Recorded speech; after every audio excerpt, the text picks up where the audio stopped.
Bueno, yo traigo este tema porque creo que forma parte de la historia de Reynosa, ese es el motivo. Antes que todo veremos qué es la lepra, después una breve historia de la enfermedad en el país, en el estado y en la ciudad de Reynosa, fotografías de casos clínicos, su tratamiento y su manejo. La lepra es una enfermedad infecciosa producida por Mycobacterium leprae, que lo están ustedes viendo ahí. El Mycobacterium leprae son esas bolitas, bastoncitos rojos que se agrupan en la parte inferior, allá arriba también hay, se agrupan y se toman el color rojo porque no toman esa tinción que deberían de tomar de azul, son ácido alcohol resistentes y entonces toman esa coloración roja. La misma propiedad tiene el Mycobacterium tuberculosis, son primos hermanos, el Mycobacterium tuberculosis y el de la lepra. Toma también la misma coloración, solamente que se dispone de manera diferente. El bacilo de la tuberculosis se dispone en forma de paquetes de cigarros que no estamos viendo aquí. Entonces ese es el bacilo de la lepra. Desde luego tienen una estructura química diferente, por eso produce síntomas diferentes. El bacilo de la lepra fue descubierto por Armauer Hansen en Noruega en 1872, unos años antes que el bacilo de la tuberculosis, que fue descubierto en 1887 por Roberto Koch. No tuvo una trascendencia desde el punto de vista práctico de que mejorara la lepra o que mejorara la tuberculosis en ese tiempo, porque el tratamiento de las dos enfermedades se dieron hasta 1947 y esto fue descubierto en el 1800. Claro que fue un gran avance, ya se sabía por qué eran las enfermedades estas. En esa época no había tratamiento para ninguno de los dos y se usaban medicamentos que resultaban inútiles.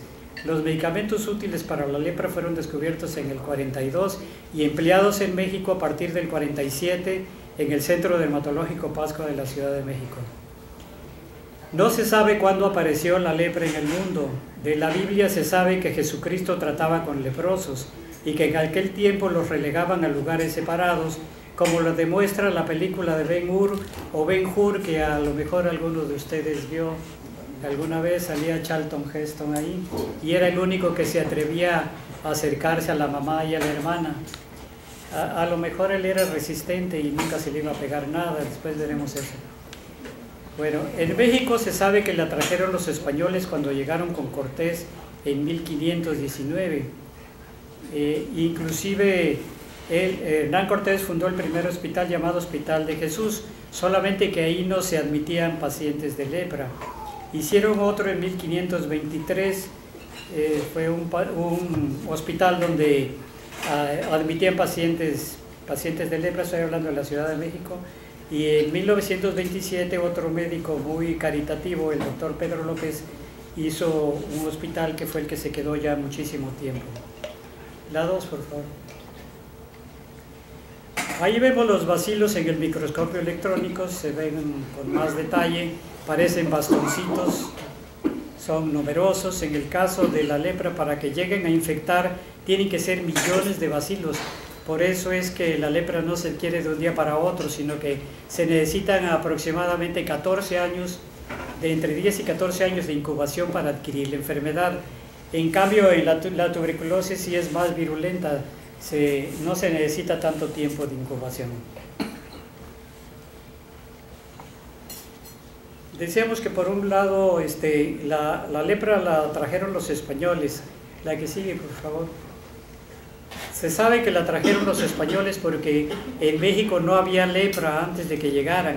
Sí había otras enfermedades y en este libro de dermatología precolombina vamos a ver algunas figuras prehistóricas de sífilis, por ejemplo, que sí había, pero en ningún lugar se han encontrado figuras que semejen a la lepra. Se han encontrado figuras que semejan tumores, otras cosas, pero no la lepra. La que sigue, por favor. Esta figura tiene una destrucción del tabique nasal que es característico de lepra. La que sigue. Aquí vamos a ver también un caso de sífilis congénita, donde se describen los dientes en esa forma como en forma de desarmador, dicen los libros, y se afecta también el tabique y la nariz. Son algunas figuras prehispánicas que se han encontrado en ese libro, además de otras enfermedades, pero no se han encontrado de lepra. Se supone que la trajeron los españoles, por una parte, y por otra, la que sigue. Por acá, por el Golfo, la trajeron los españoles. Ese es el hospital de San Lázaro que decíamos, la que sigue. Por otra parte, se piensa que la nave de China, que llegaba allí a Acapulco, fue otro foco de contagio. En ese tiempo se hacían esos viajes de Filipinas y de China al puerto de Acapulco, y de aquí se llevaban oro y plata, y de España mandaban también mantones de Manila y muchas cosas, y había un intercambio bastante bueno. Quién sabe quién es el que salía ganando, pero la cuestión es que se quedó mucha lepra en la costa del Pacífico. Ahorita vamos a ver algunas estadísticas, y vamos a ver también que en nuestros estados acá del Golfo hay muy poca lepra con relación al Pacífico, lo cual no quiere decir que no sea importante. De todas maneras hay que tratarla para que se acabe, pero fue mucho más en la costa del Pacífico y en los estados del centro del país. Adelante, la que sigue.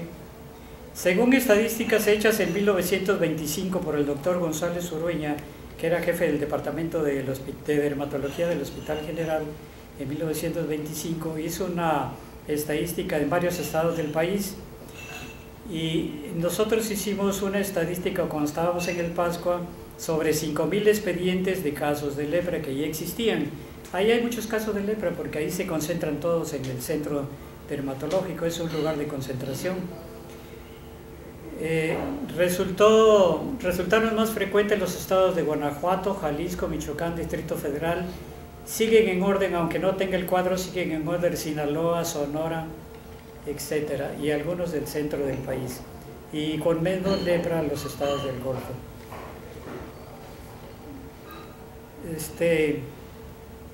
Aquí no, la anterior, por favor. Aquí, por ejemplo, vemos que en 1927 en Guanajuato había 30 casos, aumentaron a 5.018 en 1970. Pues era lógico, porque el tratamiento empezó en el 47. Jalisco 237 y en el 70 46, 49. Michoacán 165 y así 25, 83, etc. Aquí sigue. Algunos datos históricos de la lepra. En 1527 el doctor Pedro López, como ya decía, que venía con Cortés, abrió un hospital llamado San Lázaro para enfermos de lepra. Era médico y era sacerdote. En 1851 el doctor Ladislao de la Pascua, al cual se debe el nombre del Centro Dermatológico Pascua, hace una primera publicación de la enfermedad. Y en el 52 un doctor llamado Rafael Lucio, no sé si algunos que conocen Jalapa conocen la calle Lucio que está en el centro, es en honor de este doctor Lucio, que tuvo suerte de ir a Francia a especializarse en medicina interna. En aquel tiempo no había especialidades, sino que unos agarraban una materia y se especializaban supuestamente en eso, y agarraban la materia que les gustaba y ya se decían especialistas, y si sabían, pues qué bueno. Entonces el doctor Lucio hizo una primera publicación de la lepra de Lucio, o sea, la lepra difusa, la forma más progresiva y más maligna de la enfermedad. En ese tiempo el libro del doctor no se dio a conocer hasta 1932, en que se da a conocer ya en congresos internacionales. En 1937 se inaugura el Centro Dermatológico Pascua de la Secretaría de Salubridad, exclusivo para enfermedades de la piel. En 1947, como decía, fue el principio del tratamiento de los pacientes de lepra con bastante efectividad. Por fin la lepra tuvo un tratamiento efectivo después de que durante muchos años en que los pacientes sufrían las consecuencias degenerativas en su organismo por el ataque del bacilo y se apartaba a los enfermos para que no se contagiaran los demás. Antes del 47 pues tenían razón en apartarlos.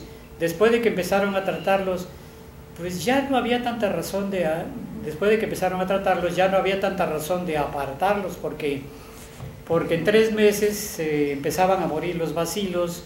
Entonces no había razón para que las familias que habían estado unidas hace 5 o 10 años se apartaran por 3 meses de tratamiento. Ya las leproserías pasaron a la historia. En primer lugar, para que se contagie una persona tiene que vivir mínimo con un paciente lepromatoso 6 meses, y eso cuando el enfermo no tiene tratamiento, porque si tiene ya no va a contagiar a nadie. En el término de 3 meses que inicia el tratamiento, los bacilos se empiezan a destruir.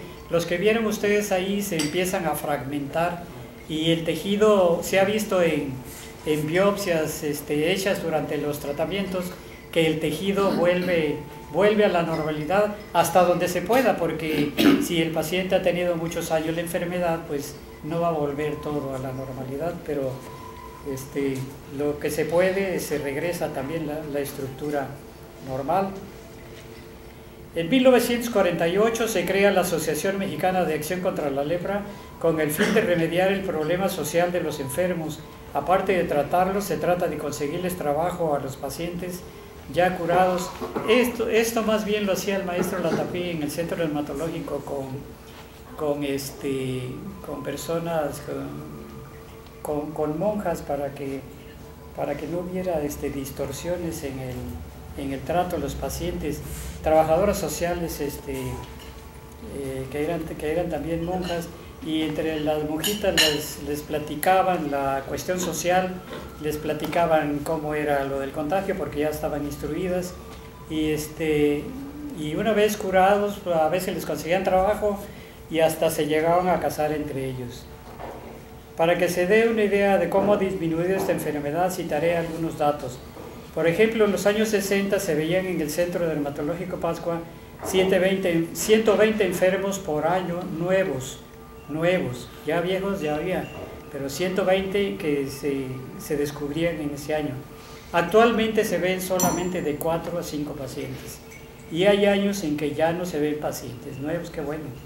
En 1960, durante el sexenio del presidente López Mateos, se realiza una campaña para enfermedades crónicas de la piel en los estados de más endemia, Guanajuato, Michoacán, Jalisco, etc., descubriéndose muchos casos de la enfermedad y tratándolos. Esta campaña disminuyó la intensidad al terminarse el sexenio, como todo. Los edificios se quedan a medias, las campañas también. Entonces la campaña se redujo a que nada más son tratados en los centros de salud, y el que quiera se especializa en dermatología y ahí va a ver la lepra. Pero cuando estaba esta campaña, se especializaba en el médico. Una vez recibido, le daban oportunidad de que estudiara 4 meses lepra y se fuera con enfermeras a las diversas ciudades de Jalisco, Guanajuato, y ahí ponían oficinas, iban a todos los pueblos. Duraba 1 año la campaña y al otro año iban otra vez. Eso ya ahora ya no existe. Decía yo que en 1947 se empezaron a usar las sulfonas únicamente, y a medida que se descubrieron nuevos medicamentos, pues empezaron a usar otros. Las sulfonas son derivadas de aquellas sulfas que descubrió Gerard Tomac en 1927, pero cuando se descubrieron los antibióticos no se usaron inmediatamente, porque se tiene que pasar un tiempo de experimentación en animales, después en humanos. Probablemente, como después vino la guerra en el 42, probablemente se apresuraron un poquito para que se descubrieran pronto las sulfas y la penicilina también, y empezaran a usarse heridas y otras cosas. Eso facilitó que en el 47 se empezaran a usar las sulfonas en lepra. Y la sulfona es muy barata, un frasco de 100 tabletas vale 60 pesos. Después vinieron otros medicamentos igualmente eficaces, como la rifampicina, la clofazimina y el etambutol. La que sigue, por favor. Que actualmente se siguen usando para tratar la enfermedad, tratando de combinar los más efectivos con los menos tóxicos, porque hay algunos ahí que, por ejemplo, la rifampicina no se puede dar en pacientes hepáticos. El diambutol o etambutol puede producir el síndrome de daltonismo, que no se ve el color rojo y el verde. Entonces los pacientes que tienen eso tienen que adivinar qué color iba en qué parte del semáforo para poder ver, para poder pasar si no chocan. Con el miambutol el daltonismo es reversible. Cuando a un paciente por cuestiones genéticas le da daltonismo, ese ya no es irreversible. Y el paciente que tiene daltonismo tampoco debe de casarse, no quiere decir que no pueda casarse, tampoco debe de casarse porque la enfermedad esta de daltonismo se transmite de manera dominante. Es decir, todos sus hijos van a salir con daltonismo, a menos que se aprendan bien los semáforos. Bueno, el caso es que ahora, después de las sulfonas del 47, en los años 70 empezaron la rifampicina, el miambutol y la clofazimina. La rifampicina se usa también en la tuberculosis, es un buen medicamento, un poco más caro que la sulfona, viene en cápsulas, el miambutol viene en tabletas, tiene nada más esa contraindicación que si se empieza a no haber esos colores, pues se suspende y ya no pasa nada. Y la clofazimina es un buen antibiótico, es un derivado de etilinas y de anilinas, que crea unos pequeños cristalitos, actúa también en los procesos de inflamación de los pacientes de lepra. Algunos pacientes de lepra, la lepra no contenta con la enfermedad nada más que provoca tantas cosas, de repente con los tratamientos al paciente le viene un brote como de eritema nudoso o como quisiéramos decir también como de una urticaria con bulas, y eso le llamamos reacción leprosa. Esos pacientes se les tiene que suspender las sulfonas, la rifampicina y el miambutol, pero la clofazimina sirve para esa reacción también. Entonces los pacientes que tienen eso y que tienen lepra, pues se les sigue dando la clofazimina. Actualmente, pues a la vera de que se descubren mucho más antibióticos y que la medicina está avanzando, hay otros antibióticos como los que ya conocen los médicos nuevos de la ciprofloxacina, que también son útiles, nada más que 6 tabletas valen 400 pesos, no se equipara a las sulfonas que valen 100 tabletas 60 pesos. Claro, no deja de ser efectivo, es efectivo también. En Tamaulipas los primeros en hacer una estadística y publicarla fueron los doctores Egidio Torre y el doctor Arias, los cuales publicaron unos casos en la Revista de Salud Pública de México de 1970, volumen 12, número 2.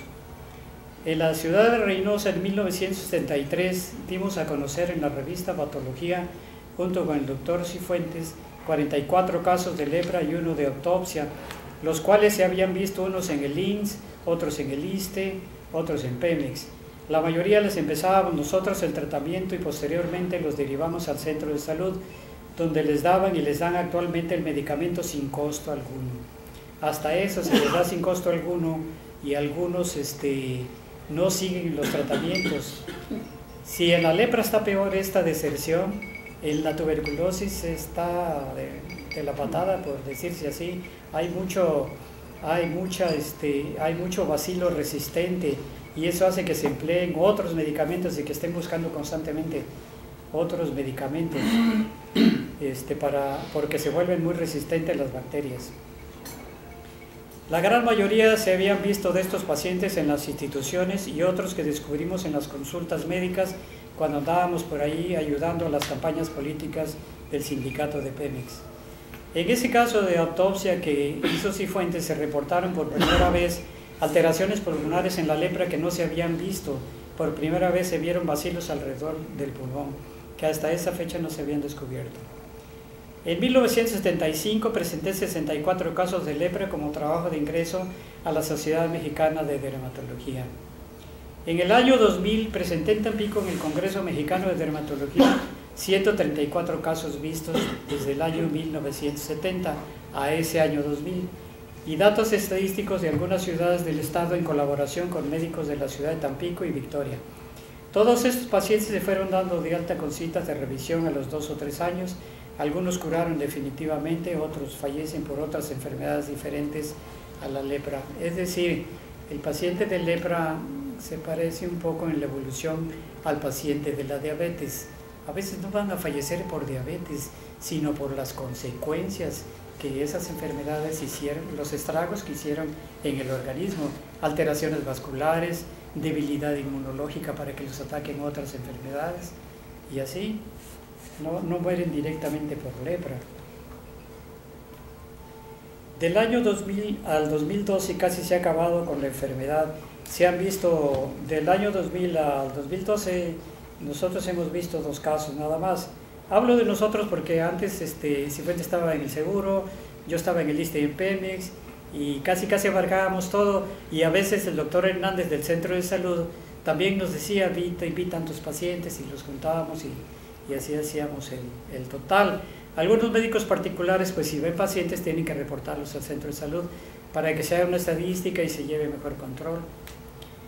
Pero se tiene que hacer bien el diagnóstico, porque se han visto casos de pacientes de psoriasis que se iban a quejar allá a Pemex de que los iba correteando salubridad, porque los vecinos los acusaban de que tenían lepra, y ahí iban la gente de salubridad a buscarlos.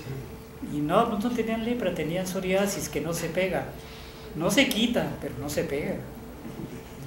Bueno, la que sigue, por favor. La que sigue, se fue el congreso del 2000, ahí veíamos, en ese congreso veíamos que en Reynosa había más casos de lepra. No es que haya tantos casos, yo pienso que en Tampico hay muchos más, nada más que no los tienen estadísticamente anotados. A nosotros, como desde que llegamos nos interesó, los empezamos a apuntar y hicimos una lista.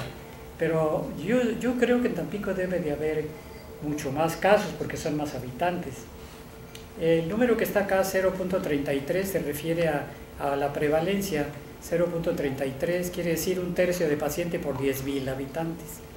Es decir, la prevalencia se saca del número de enfermos, y tomando también el número de habitantes por 1000. No esperemos que desaparezca por completo la enfermedad. México es un país que no tiene salud pública totalmente resuelta, pero sí esperemos que se diagnostiquen y que sigan disminuyendo, y para eso pues hay que darlo a conocer, como ahorita en algunas jornadas que hemos hecho los que nos dedicamos a esto. Voy a pasar algunas fotos clínicas para que vean cómo es la enfermedad, la que sí. Algunos pueblos y ciudades de los que nos llegaron los pacientes. Es importante esto por el lugar de nacimiento, de dónde vinieron esos pacientes. Pues se supone que la mayoría de todos los pacientes de aquí hayan venido del centro, de San Luis Potosí, de otros países, pero depende de la persona que uno diagnostique, porque muchas veces esa persona ya tuvo aquí 40 años, hizo toda su vida aquí, y sus papás también, probablemente sus ancestros eran de por allá de San Luis o de Guanajuato, de otros lugares. Salieron muy pocos que fueran de San Luis, la mayoría son de Nuevo León y de Tamaulipas. Pero lo que llama la atención aquí es que cada uno de esos pueblos que rodea Reynosa y Monterrey tuvieron cuando menos un paciente de lepra. La que sigue. Primero voy a empezar con la lepra menos maligna, que se cura sola. Se sorprenderá uno al decir se cura sola. Pues sí, hay enfermedades que se curan solas inmunológicamente. Hay personas que están preparadas para matar los bacilos, y qué bueno, pero no pasa eso en todas las personas. En las que no están preparadas, pues les va a dar la lepra lepromatosa de manera progresiva hasta sus últimas consecuencias. Estas son placas rojas, no dan comezón. Hay que tener cuidado con las que no dan comezón, porque las que dan comezón pues son como la tiña, la sarna, esas dan comezón, son muy molestas, pero se quitan en 8 días. Pero estas que no dan comezón, pues hay que investigar bien qué, y si no sabemos, cuando menos hacer una biopsia. Si no se la mandan a Cifuentes, pues hay otros patólogos. Si no me lo mandan a mí, pues hay otros dermatólogos. Bueno, a la que sí, por favor. Ahí está la señora ya después de curada, hasta se le ve un poco contenta. No le dijimos que se riera. La que sigue.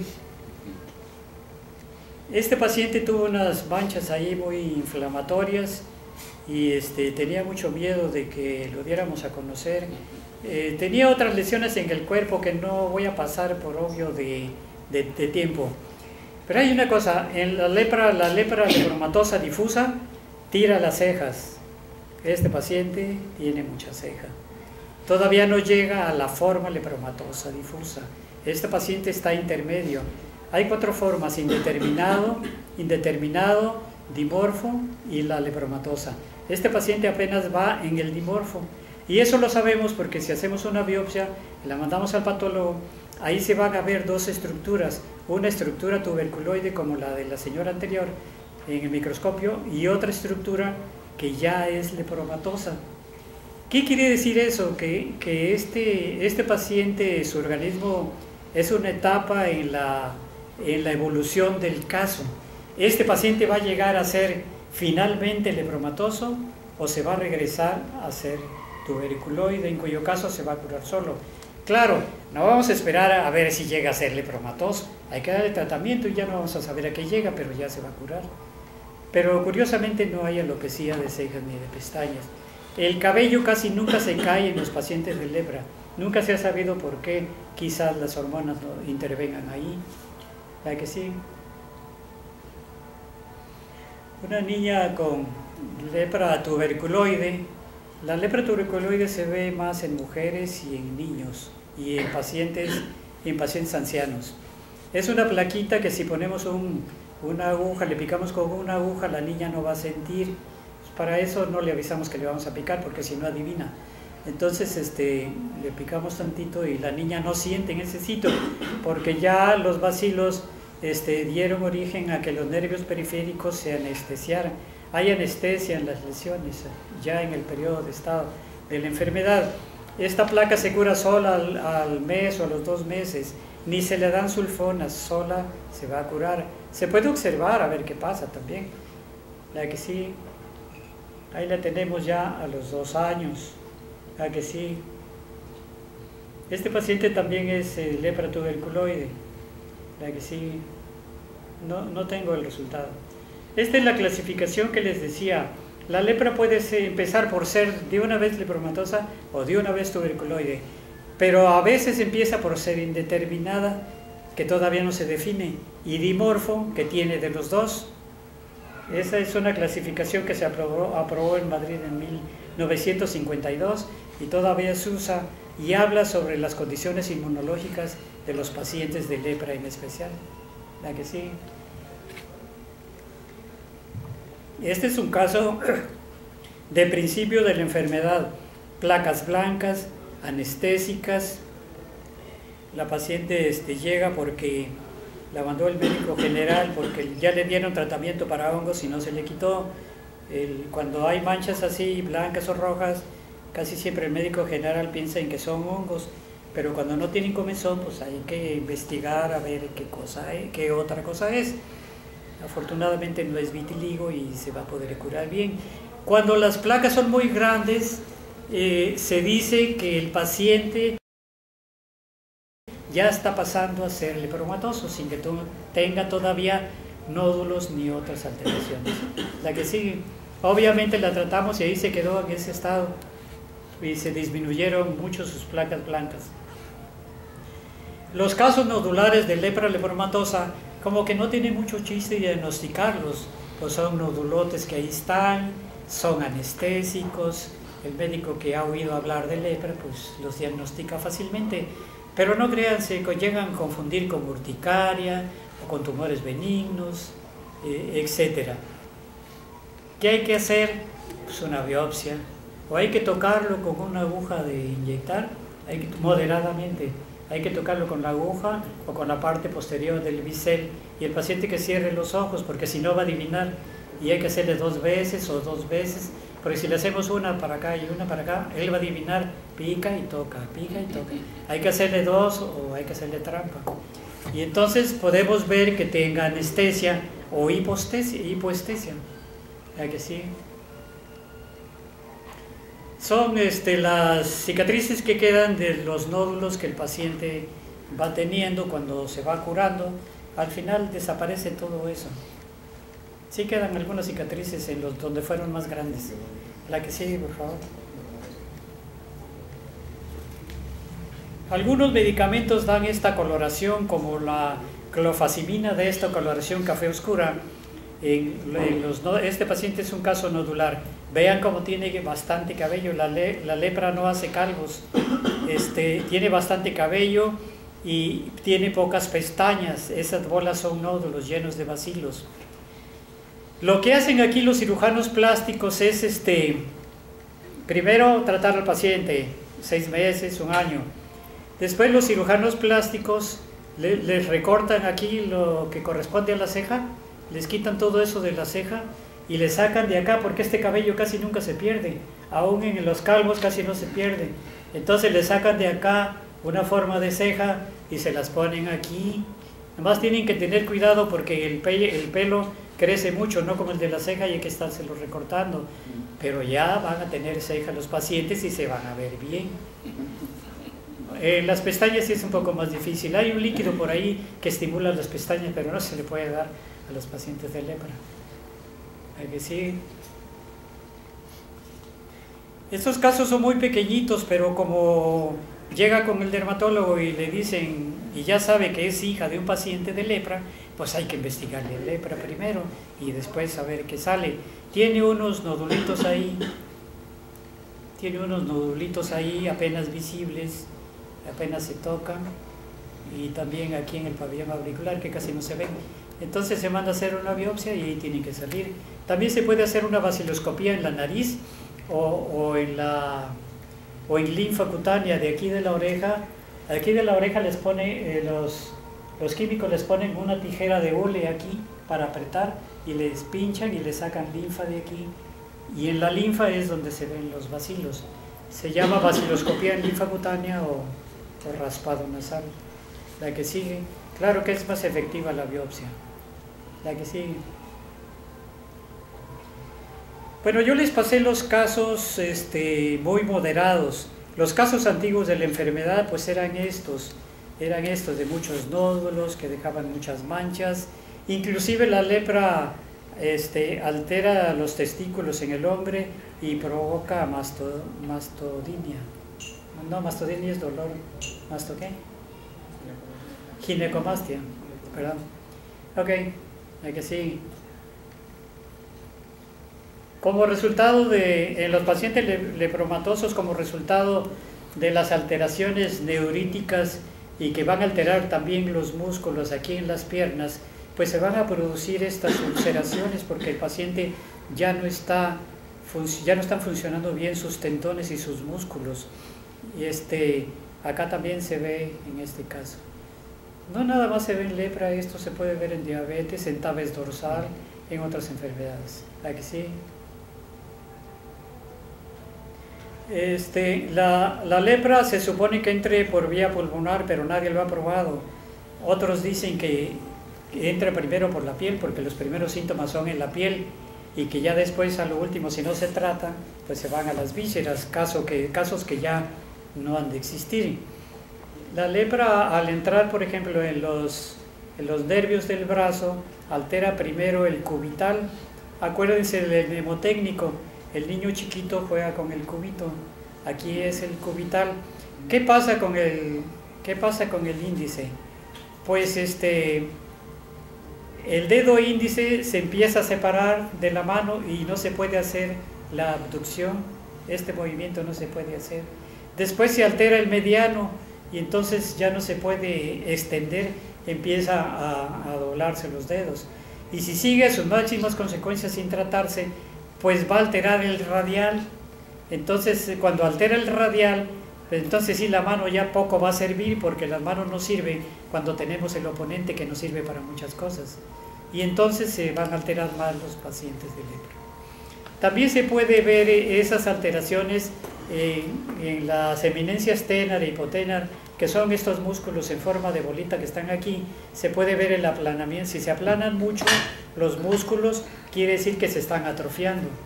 Entonces es separación del cubital, que también se llama signo de Monterrey, porque dicen que al meter en la mano ya no podían sacar la cartera. He puesto signo de Monterrey, es para que se acuerden. En la alteración del nervio mediano, pues se dice que es el signo del ginecólogo o de la victoria, o mano en garra cuando se cae. La que sigue. La que sigue. Y la lepra que existía antes y que Lucio escribió fue esta lepra de tipo vascularitis, en que parecían primero unas vejiguitas como estas que están aquí, y después se hacían más grandes porque el paciente no se trataba, y además había un proceso inmunológico ahí que no nada más era la lepra, sino que la reacción leprosa quiere decir que cuando entra otra bacteria al organismo, por ejemplo, el paciente de lepra tiene derecho a curarse también, pero tiene derecho a enfermarse de otras cosas, desgraciadamente. Entonces, si se enferma de amigdalitis o de otra infección, hay un choque ahí inmunológico que va a provocar estas alteraciones vasculares descritas magistralmente por Lucio en 1852. Ya casi no se ven. Hay que tenerlas en cuenta para distinguirlas de alteraciones vasculares que se ven ahora, como vasculitis y púrpuras y todas esas cosas. ¿A que sí? Pacientes nodulares no se ven tan grandes ya los nódulos ahora. Pacientes con nódulos muy pequeños se tratan y pues casi quedan sin cicatrices. ¿A que sí? Un poquito de alopecia de cejas, no se nota hiperpigmentación ni nada, pero si ustedes le hacen una prueba con la aguja en el pabellones auriculares, los va a tener anestésicos porque hay algunas bolitas ahí. ¿A que sí? La imagen de los nódulos en el tejido se ve, esa imagen, en la que sigue se ve mejor. Y adentro del tejido están todas esas manchitas que ustedes ven, son acúmulos de bacilos de Hansen que han ocupado las células del tejido y a la larga van a hacer que ya no tenga la función el tejido y que se vuelva grasosa el tejido y que degenere en otras funciones. ¿A que sí? Aquí están los bacilos en medio de las células de Kupffer en el hígado. Aquí todos esos puntitos son bacilos, está bastante invadido. Ya voy a terminar. La que sigue. Algunas veces hemos dado pláticas en algunas jornadas. Esta fue ahí en el edificio de exploración de Pemex. Nos los prestaron, nos hicieron favor de prestárnoslos. Y ahí podemos ver algunos médicos de la localidad. En ese tiempo teníamos una sociedad con médicos de Matamoros. Aquí están unos médicos de Matamoros y fueron invitados unos médicos de Monterrey como el doctor Benavides, que ya falleció, Gómez Vidal de México, Ruiz Godoy de México, la doctora Odulia, que se ha dedicado toda su vida a la lepra y fue la última directora del Centro Dermatológico Pascua, ya se retiró actualmente, hay otro director ahora, el doctor Eudaldo, que muchos recordarán, el doctor Lepe, que anda todavía por ahí, y algunos otros. ¿A qué sigue? Creo que esta es la última. Pues muchas gracias. Si algunos tienen ganas de preguntar o hacer algún comentario.